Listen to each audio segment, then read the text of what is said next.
Alhamdulillah, Alhamdulillahi Rabbil Alamin.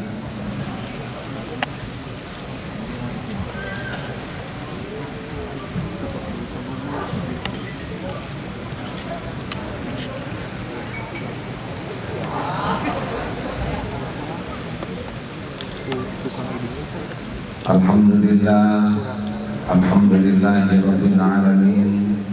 Alhamdulillahilladzi anzala as-sakinah fi qulubil mu'minin liyazdadu imanan ma'a imanihim.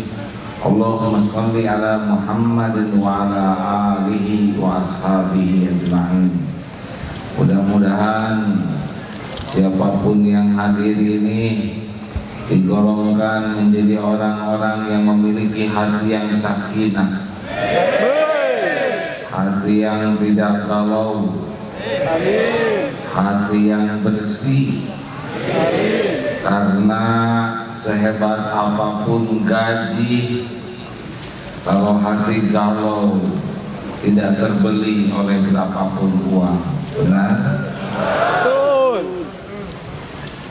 Ini mau ngaji atau mau motret? Mau motret.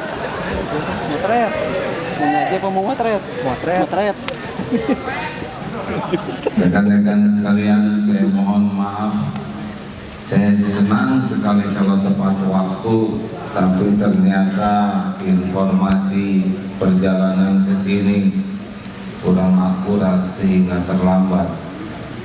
Maaf walaupun bukan saya nyetir.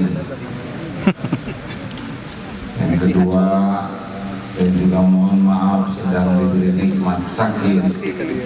Alhamdulillah, sehat sakit sama saja, dua-duanya karunia.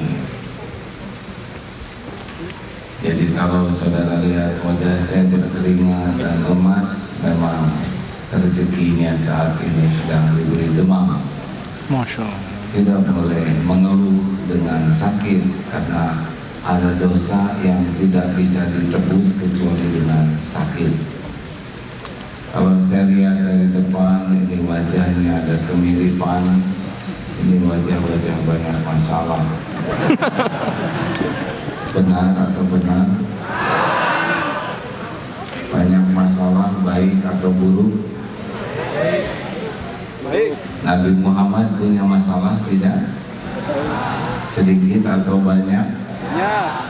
Ringan atau berat? Berat. Sederhana atau rumit? Rumit. Hasilnya hina atau mulia? Mulia. Oleh karena itu, kalau saudara banyak masalah, ciri-ciri bekal mulia kalau benar menyikapinya. Dari SD ke SMP pasti diuji, SMP ke SMA juga diuji. Orang itu naik derajat dengan ujian, asal lulus. Dan orang tidak lulus bukan karena soal, orang tidak lulus karena salah jawabannya. Kita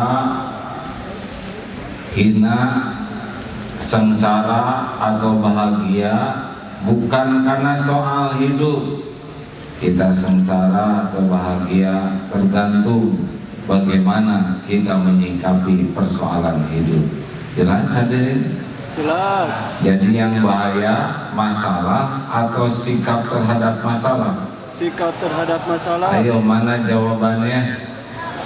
Sikap terhadap masalah. Mana yang membahayakan hidup kita? Persoalan hidup atau salah menyikapinya? Salah menyikapinya. Persoalan hidup bahaya tidak? Tidak. Jauh dari istri bahaya tidak? Salah sendiri, kenapa kesini kan? Jauh dari istri, ada yang disikapi dengan memperbanyak saum. Jauh dari istri, ada yang dimanfaatkan dengan banyak menghafal Quran, dengan memperbanyak kesibukan di jalan Allah. Jauh dari istri membuat pahalanya melimpah. Tapi ada yang jauh dari istri jadi ahli maksiat, ada yang zina, ada yang menodai dirinya dengan perbuatan hina. Sama-sama jauh, yang satu jadi mulia, yang satu jadi hina. Dititipi uang oleh Allah, gaji agak lebih dibanding di Indonesia, itu juga cobaan. Ada yang banyak sodako, ada yang banyak nabung, ada juga yang membeli barang-barang yang tak manfaat, bahkan maksiat, nanti hasilnya juga beda. Bukan perkara masalah, tapi sikap terhadap masalah. Setuju? Sama, saya juga lagi sakit ya. Enaknya tidur, dipijat, tapi jauh lebih baik dakwah begini. Jelas pahalanya daripada berbaring tidak manfaat. Baik, berikut ini adalah dulu sudah pernah ceramah di sini, saya kupas sedikit. Dulu di sini bukan? Pokoknya di Korea lah. Saya mengulas sedikit 5 kiat menghadapi persoalan hidup. Mau? 1, kita ini harus siap menghadapi yang cocok dan menghadapi yang tidak cocok dengan keinginan. Ulangi apa? Harus siap menghadapi yang cocok. Ayo dong semuanya bicara. 1 apa?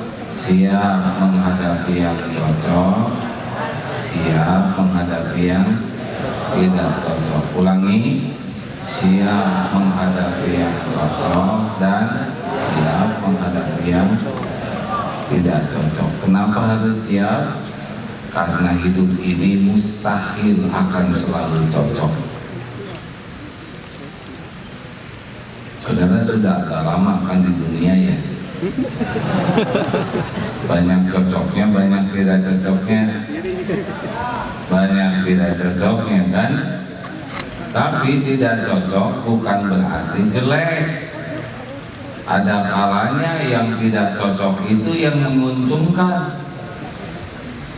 Maaf hadirin, saya tidak nyangka takdirnya begini. Ayah tentara, dulu cita-cita mau masuk akabri, tapi tidak jadi karena kurang tinggi.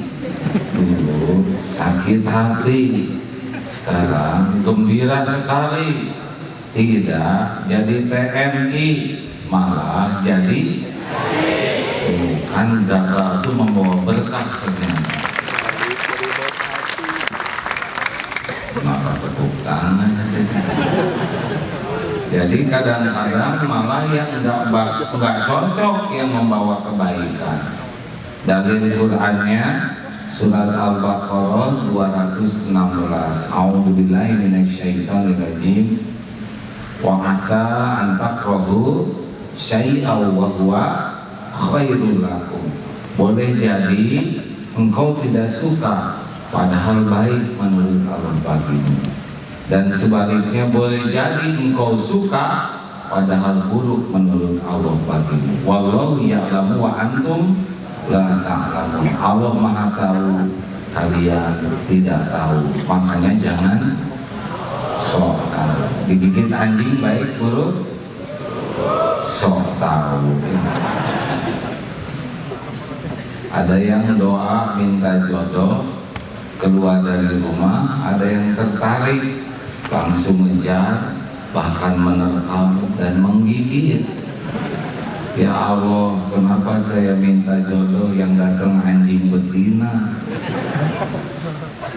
Dibawa ke dokter, harus dibawa ke rumah sakit, diopname, akhirnya tahu rahasia takdir, jodohnya perawat di rumah sakit. Jadi anjing itulah yang menjadi jalan pertemuan dengan jodoh. Makanya saudara jangan sok tahu ya. Sekarang dia tiap ingat istrinya langsung ingat ingat Allah yang ngatur semuanya. Tapi maaf bagi saudara yang digigit anjing tidak langsung gembira karena belum tentu jodoh ya. Tiap orang punya takdir masing-masing. Satu apa? Siap menghadapi yang cocok dan siap menghadapi yang tidak cocok. Tugas kita cuma 3: meluruskan niat, menyempurnakan ikhtiar, pasrahkan ke Allah dengan tawakal. Dan cukup. Niat lurus sudah jadi pahala, ikhtiar sempurna jadi pahala, tawakal juga jadi pahala.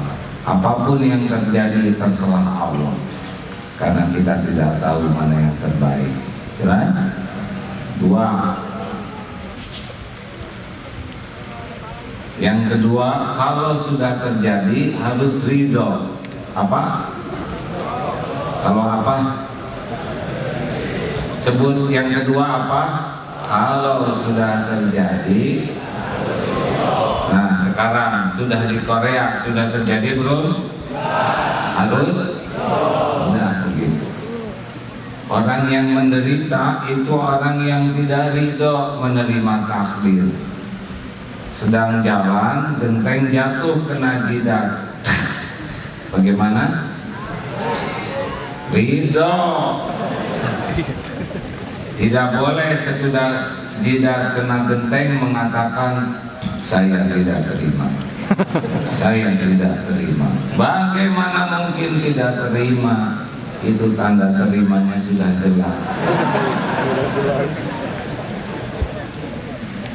Siapakah orang yang menderita? Orang yang tidak menerima kenyataan. Siapa orang yang paling sengsara? Orang yang tidak menerima takdir. Terima takdir yang ada sambil ikhtiar ke takdir lain yang lebih baik. Nasi jadi bubur, terima sambil cari cakwe, ayam, kacang polong,